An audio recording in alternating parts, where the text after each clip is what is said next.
हरि ओम।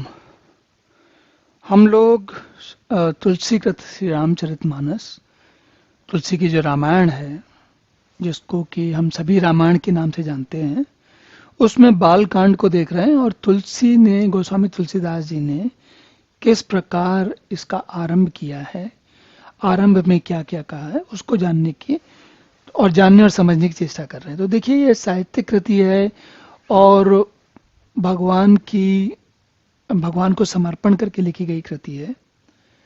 आगे चल के हम देखेंगे कि तुलसी ने स्वयं लिखा है कि उन्होंने कब इसकी रचना आरंभ की थी। तब आपको ऐतिहासिक रूप से भी ये समझ में आएगा कि किस समय में की थी और वैसे कैसा स्थिति रहेगी, तब से अब तक कितना समय होगा इत्यादि। लेकिन हम लोग देखिए, पिछले सत्र में हमने देखा कि गणेश वंदना और उसके बाद गुरु वंदना की थी। तो हम दोनों चीज जानते हैं कि कोई भी व्यक्ति सीखता गुरु के की कृपा से है। और भगवान गणेश की पूजा हमेशा इसलिए की जाती है, कोई भी कार्य आरंभ करने के समय हम कार्य आरंभ करने के समय हमको नहीं पता होता कि वो कार्य पूरा हम कर पाएंगे कि नहीं कर पाएंगे। सादा हम यहाँ एक साधारण की बात नहीं कर रहे हैं। जैसे एक बहुत साधारण से उदाहरण ले लीजिए कि कोई व्यक्ति कहे कि मैं भोजन करने बैठ रहा हूँ, तो उसको नहीं पता, ये नहीं कहा जाएगा कि भोजन कर पाएगा कि नहीं कर पाएगा। ये इस तरीके की बातें नहीं की जाती हैं, बल्कि उनके बारे में इस तरीके के सामान्य बातों की बात नहीं हो रही। बात उन बातों की हो रही जिनमें थोड़ा सा श्रम लगता है, थोड़ी साधना लगती है, थोड़ा संभालना पड़ता है। जैसे जैसे जब अखंड रामायण का पाठ किया जाता है, तो लगभग लगभग वो 20 घंटे 22 घंटे चलता है। और कोई चीज 20-22 घंटे लगातार चलती रहे, उसकी कोई ऐसी निश्चितता नहीं होती। हम सभी कोशिश प्रयास करते हैं और चलाते हैं, ऐसी बात नहीं है, लेकिन किसी को नहीं पता होता कि कोई ऐसा विघ्न पड़ जाएगा जिसके कारण काम बिगड़ सकता है।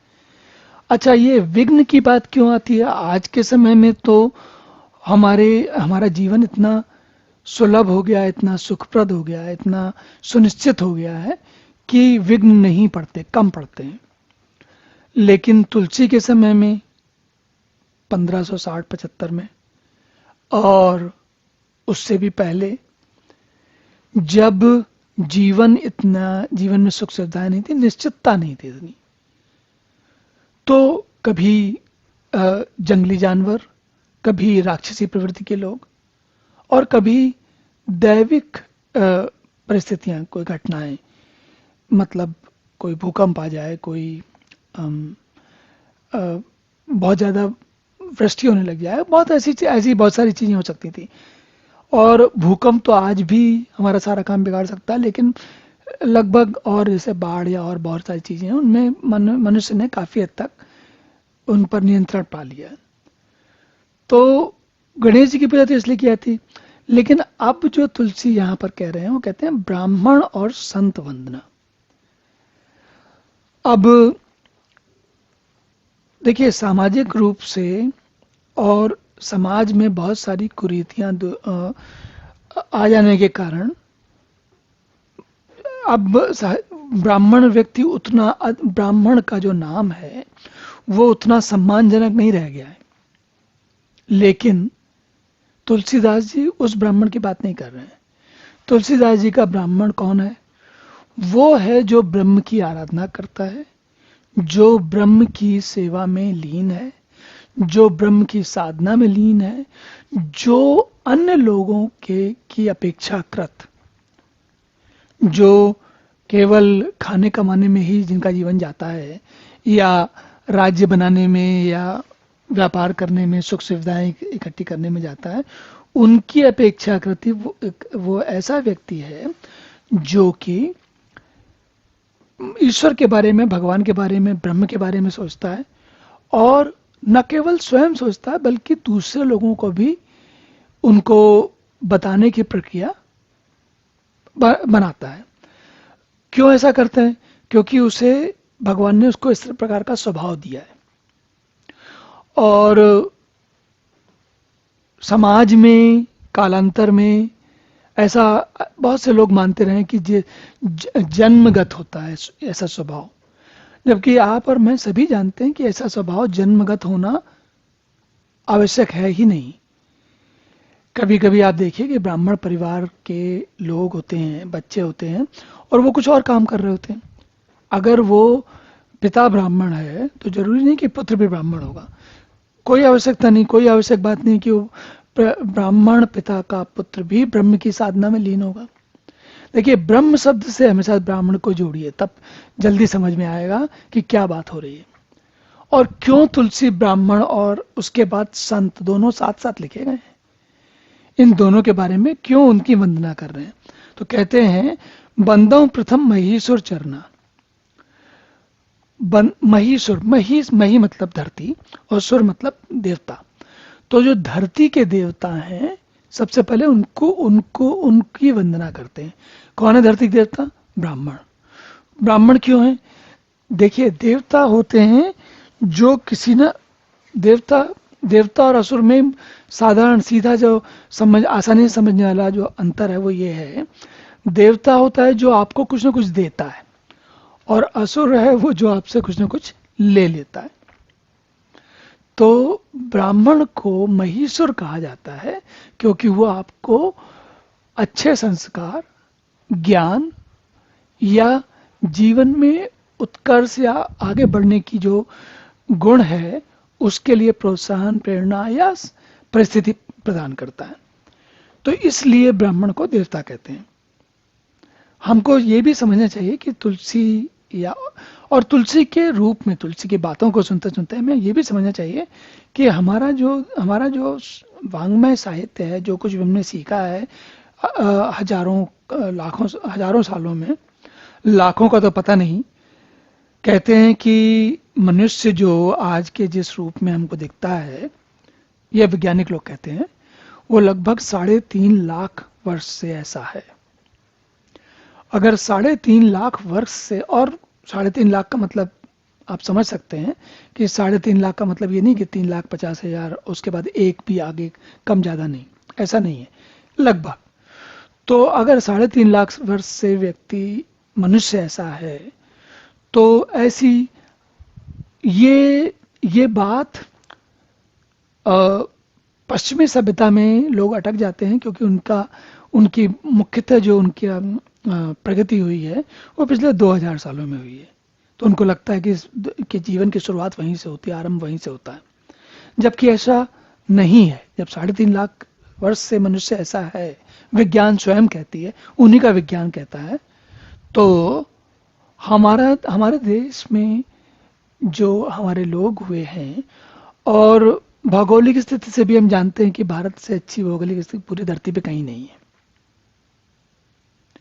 तो जो कुछ हुआ है वो हमने हमारे पूर्वजों ने सीखा और हमें सिखाया है और लगातार सीखा है। तो जो ऐसे लोग हैं जो कि इस प्रक्रिया को सीखते और सिखाते और यहाँ तक लाते रहे हैं, कहते ही हैं पुराण हैं या वेद हैं, इनका काल जो बिल्कुल भी नहीं समझता, जो जानबूझ कर कहना चाहता है कि भाई ये वेद है, पुराण बहुत पुराने नहीं है, क्योंकि वो जब बहुत पुराने होंगे तो लोगों को लगता है कि हमारी सभ्यता बहुत पहले से बहुत समझदार है। और है कि नहीं वो एक बात की चीज़ है, और हम उसको सबको बताना चाहें कि नहीं बताना चाहें वो भी एक बात की चीज़ है। लेकिन यहाँ ध्यान देने की बात यह है कि उस सभ्यता का, उस संस्कृति का जो सारा ज्ञान की धरोहर है, वो यहाँ तक हम तक कौन लाया है? हमारे पूर्वजों में जो ब्राह्मण स्वभाव के लोग थे वही लाए हैं। तो इसीलिए तुलसी उनको समुचित जो है उनके लिए विशेष बात कर रहे हैं कि भाई कैसे ये ब्राह्मण लोग क्यों काम के हैं या क्यों उनकी वंदना की आवश्यकता है। अब इसके बाद तुलसी कहते हैं संत की बात कहते हैं, और ब्राह्मणों का एक बात और बता देते हैं, मोह जनित संशय सब हरना, सृजन समाज सकल गुण खानी, करम प्रणाम सप्रेम सुभानी। कहते हैं कि मोह जनित जो ब्राह्मण हैं वो मोह जनित संशय जितने भी हैं उन सबको हरने का कारण बनते हैं। कैसे? बुद्धि के ज्ञान से, बुद्धि के प्रकाश से, बुद्धि के जो बुद्धि है उसका प्रयोग करके, भगवान के बारे में चिंतन मनन करके वे मोहों को हरने का रास्ता दिखाते हैं हमको। उसके बाद तुलसी कहते हैं सुजन समाज सकल गुण खानी। उसके बाद जो है संत जन है, उनके सारे जो सब गुणों की खान है उनके बारे में कहते हैं। उनको सबको कहते हैं, उनको सुंदर वाणी से प्रणाम करता हूँ। हाथों से प्रणाम नहीं करता हूँ, वाणी से प्रणाम करता हूँ। वाणी से क्यों करता हूँ? क्योंकि भाई लिख रहे हैं उनके लिए, उनके बारे में बोल रहे हैं, बात कर रहे हैं। और तुलसी ने तो ये रामचरितमानस रामायण गा गा के लोगों को सुनाई है। ये ऐसा नहीं कि लिख दी और पर्चे बांट दिए। 1560-70 में पर्चे नहीं बंटते थे कि छाप दिया और सबको दे दिया, भाई पढ़ लो। ये तो उन्होंने स्वयं बोल बोल के लोगों को सुनाई है। तो हमें उसका आनंद लेना चाहिए। सोचे कैसे ये सारे काम किए गए होंगे। उसके बाद तुलसी कहते हैं साधु चरित शुभ चरित कपासु, निरस विसद गुणमय फल जासु, जो सही दुख पर छिद्र दुरावा, बंधनी जय जस जग पावा। कहते हैं साधु लोग जो हैं वो, जैसे सुई होती है, सुई में जो धागा डाला जाता है, धागा कैसे बनता है? कपास से बनता है। कपास जो होता है वो सफ़ेद श्वेत होता है, साफ सुथरा होता है, और उसका रूप बदला जाता है, उसको इतना ऐंठा जाता है, तब वो धागा बनता है। फिर वो धागा जो है सुई के छिद्र में जाता है। सो सही दुख पर छिद्र दुरावा, दूसरों के छेद, छेद मतलब कमियां। तो तुलसी कह रहे हैं कि संत लोग जो हैं वो दूसरे के कमियों को क्षमा करते हैं और उनको सही रास्ता दिखाते हैं। तो कहते हैं जिनके ऐसी बात करके जिन्होंने जैसा यश पाया है उनको भी मैं प्रणाम करता हूँ। और उसके बाद देखिए ये वाली जो कहा चौपाई है, मुद मंगलमय संत समाजू, जो जग जंगम तीर्थ राजू। ये आपने बहुत बार सुना होगा, और विशेषकर उत्तर प्रदेश में या हिंदी के जो जहाँ पर अधिकांश हिंदी बोली जाती है, जहाँ रामायण बहुत पढ़ी जाती है, वहाँ पर इस चौपाई का लोग नाम जानते हैं, जानते रहे हैं।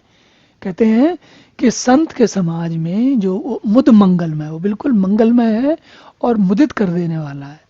कहाँ पर है? जो जग जंगम तीर्थ तीर्थ राजू।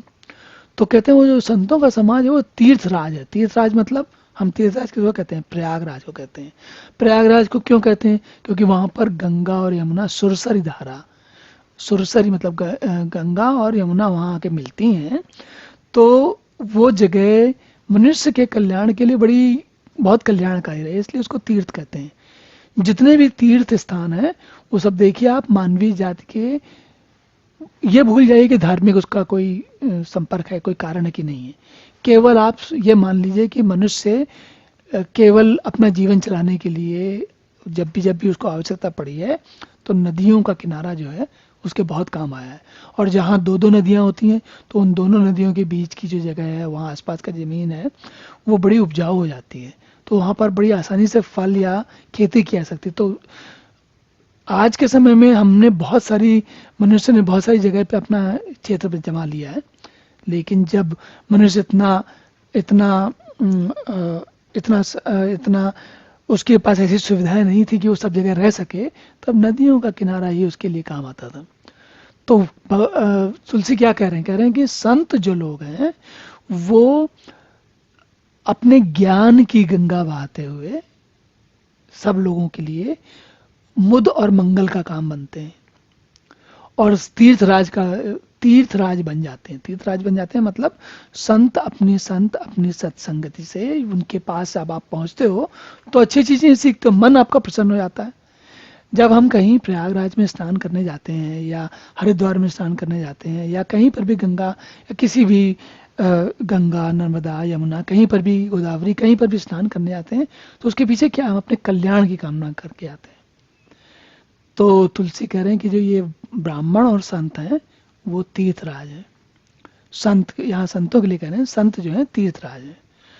और इन्हीं को बात कहते कहते वो कहते हैं आगे, देखिए कहते हैं सुन समझहि मन मुदित मन, मज्जहि अति अनुराग, लहै चार फल अछत तनु, साधु समाज प्रयाग।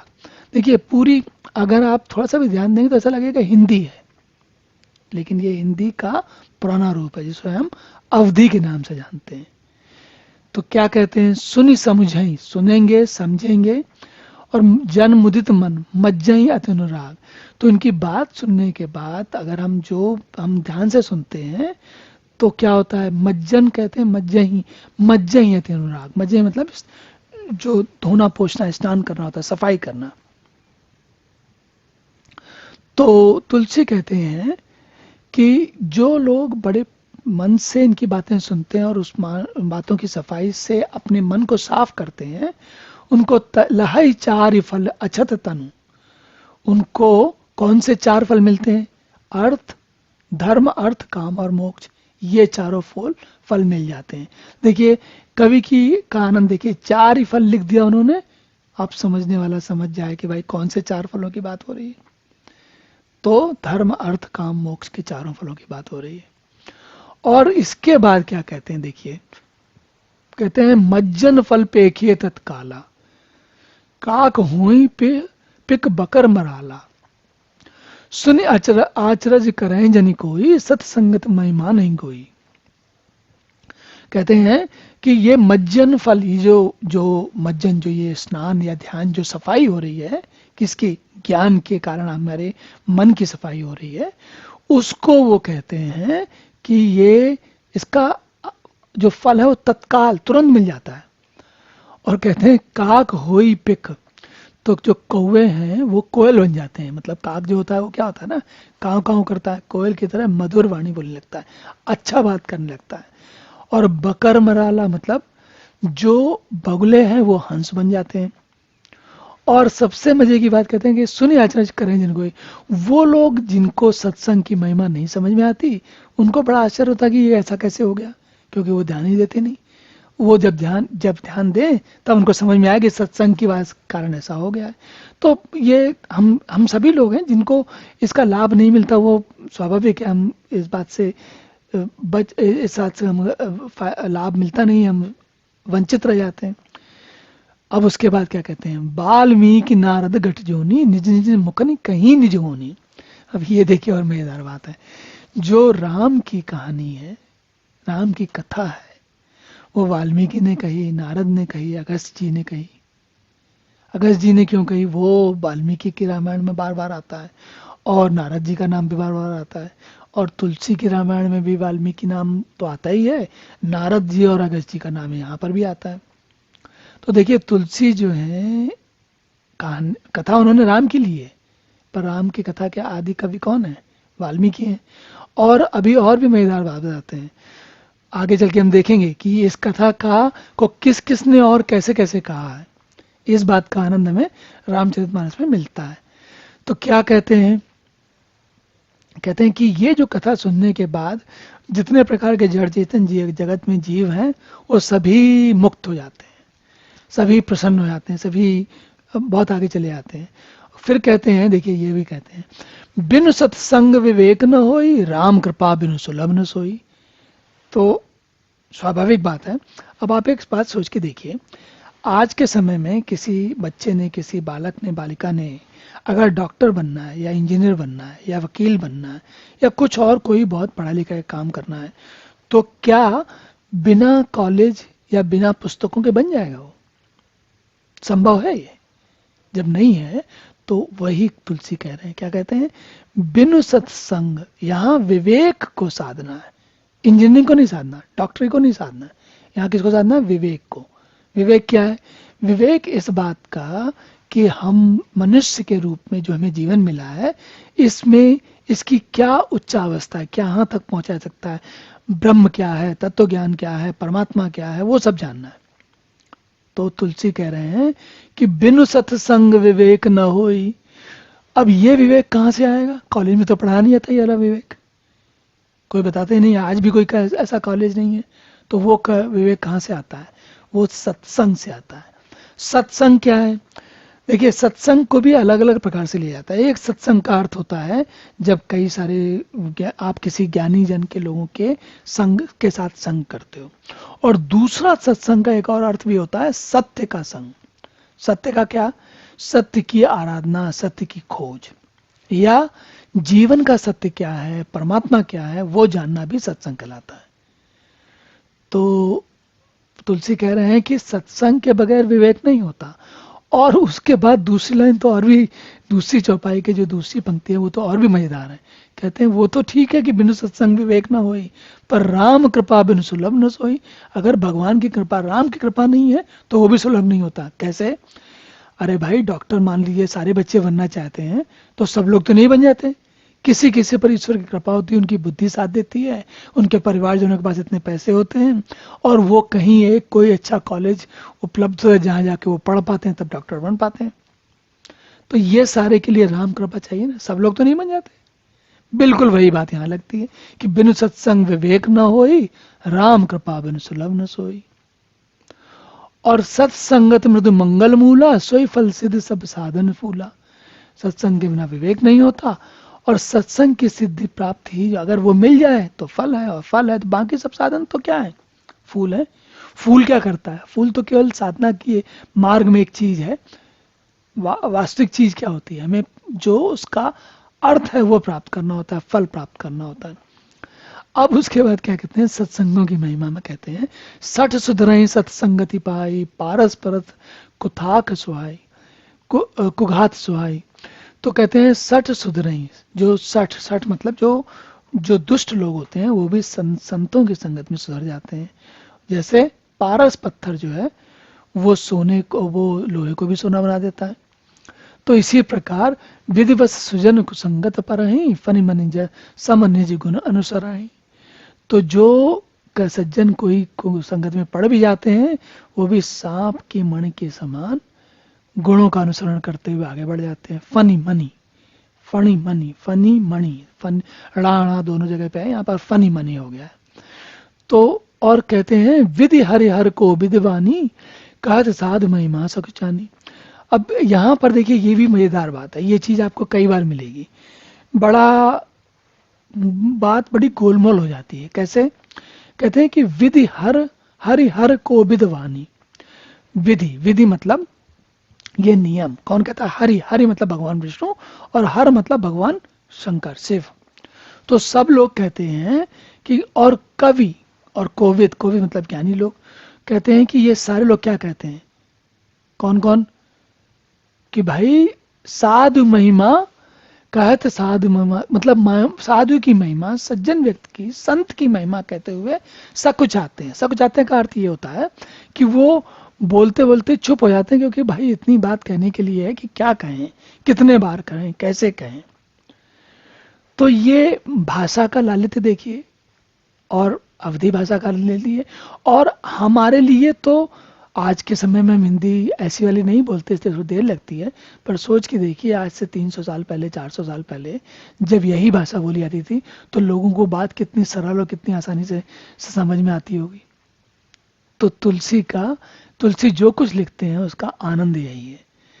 फिर कहते हैं, देखिए दोहा आ गया। अब क्या दोहा है? बंधऊ संत समान चित, हित अनित नहीं कोई, अंजलिगत शुभ सुमन जिम सम सुगंध कर दोय। तो कहते हैं संत जो है शत्रु और मित्र दोनों को एक जैसा, सबके संत क्या है? जैसे देखा भी होगा आपने, संत जो होता है उसके लिए वो सबको एक जैसा मानता है, उसके पास जो भी आए सबको आशीर्वाद देता है, सबको अच्छी, सबके बारे में अच्छी प्रेम भरी बड़ी बड़ी वाणी से कहता है, कुछ ना कुछ अच्छी बात बताता है। अगर खल स्वभाव का, जो दुष्ट स्वभाव का व्यक्ति भी जाए तो भी संत समझ में आ जाता है संत को कि भाई ये आदमी दुष्ट है। लेकिन संत क्या करता है? वो उसको भी कहता है तथास्तु, आप प्रसन्न रहो, आप जीवन में आनंद करो, और मन ही मन कामना करता है कि भाई वो जो है दुष्ट स्वभाव छोड़ दें और जीवन का आनंद लें। तो कहते हैं संत सरल चित जग जिहित, जान स्वभाव स्नेव, बाल विनय सुनि कर कृपा, राम चरण रति देव। अब देखिए और भी मजेदार बात है। तुलसी इतने आज के जमाने के हिसाब से कहें तो इतने पहुंचे हुए संत हैं, इतने पहुंचे हुए ज्ञानी हैं कि कहना क्या चाहिए। लेकिन क्या कहते हैं? कहते हैं संत सरल हृदय और जगत के हितकारी होते हैं, उनके ऐसे स्वभाव और स्नेह को जानकर मैं विनय करता हूं, मेरी इस बाल विनय को। बाल विनय मतलब 10-12 साल का लड़का, 8-10 साल का लड़का होता है ना, वो कहते हैं, संत कहते हैं कि देखिए तुलसी कहते हैं कि संतों की मैं अपने उनका आशीर्वाद मुझे चाहिए। मैं बच्चों की तरह उनसे विनती करता हूँ कि भगवान संतों के अपना आशीर्वाद दें, ताकि भगवान श्री राम के चरणों में, भगवान श्री राम में मेरा ध्यान सतत लगा रहे। और ये देखिए विनम्रता की पराकाष्ठा है। इतने ज्ञानी व्यक्ति हैं और कह रहे हैं अपने आप को बच्चा समझ आ रहे हैं, बाल बुद्धि बता रहे हैं। बाल बुद्धि उसको कहते हैं जिसको ज्यादा बुद्धि, बहुत तेज, भाई बच्चों जैसी बुद्धि, सीधी सी बात। चलिए अब यहीं रुकते हैं, अगले सत्र में पुनः मिलेंगे।